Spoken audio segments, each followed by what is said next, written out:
जय हिंद साथियों। अधरों पर शब्दों को रखकर तुम मुख से मत बोलो, मैं आंखों से सुन सकता हूं, तुम आंखों से बोलो। हमारे शरीर के ही पर्यायवाची शब्द है। जैसा कि आपको मालूम है, हमारा शरीर, सबका शरीर समान होता है। बाहर से एक कोई का ब्राइटनेस होता है तो कोई का डार्क होता है, लेकिन अंदर से सारा शरीर, यानी तंत्र का तंत्र, श्वसन तंत्र, हृदय सब समान होता है।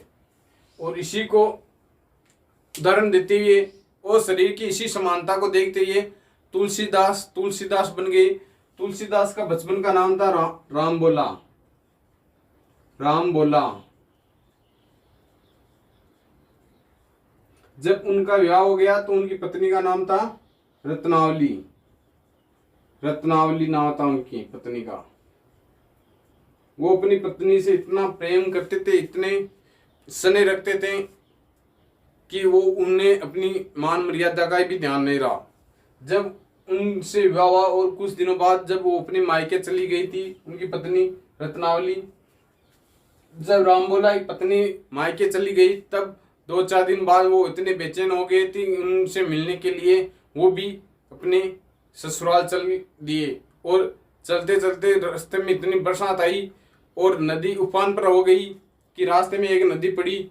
उस नदी को पार करने के लिए भी उन्हें पता नहीं था और वो इतने बेचैन हो गए कि नदी को पार करते वक्त भी एक लाश थी, लाश के सारे वो नदी को पार कर गए।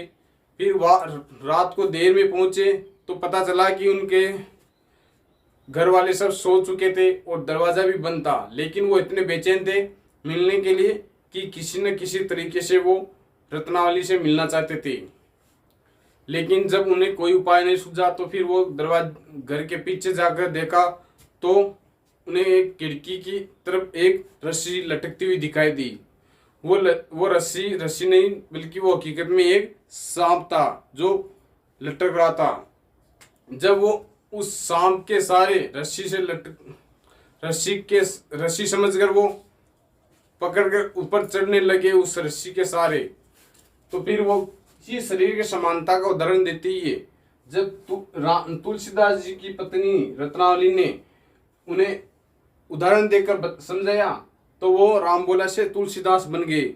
जब उनकी पत्नी रत्नावली ने कहा कि काहे पिया तूने दिखाई इस देश से प्रीत, काहे पिया तूने दिखाई इस देश से प्रीत, जो कुछ ध्यान लगा तो तू राम ने मिट जाई तेरी हर एक रीत। यानी कि इस हाड़ मास के शरीर से तुम इतना प्रेम करते हो, अगर इतना प्रेम तुम राम से करते तो तुम्हारा जीवन सुधर जाता। और इसी को सुनने के बाद राम बोला नहीं होकर तुलसीदास बन गए, तुलसीदास।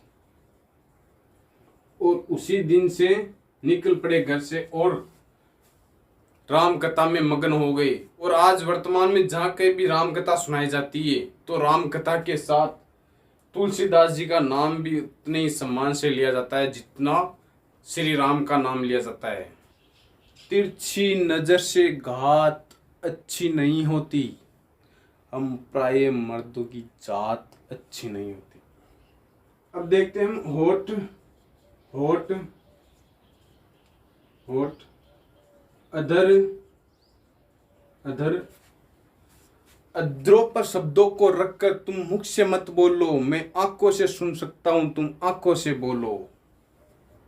दिव्य यानी 2 बार जन्म लेने वाला, दिव्य यानी 2, यानी जन्म लेना, 2 बार जन्म लेना। यानी एक तो कच्चे दूध के दांत आते, फिर वो टूटकर फिर दोबारा दांत आते, इसलिए कहते हैं द्विज, 2 बार जन्म लेने वाला। अब देखते हैं स्तन के पर्यायवाची शब्द। स्तन का होता है उरोज, उर यानी हृदय, उर प्लस जय, उरोज, उर प्लस जय, उर यानी हृदय, जय यानी जन्म लेना, यानी जो हृदय से जन्म लेते हैं। वक्षोज, वक्ष यानी छाती, जय यानी जन्म लेना, जो छाती से जन्म लेते हैं, वक्षोज। पयोदर,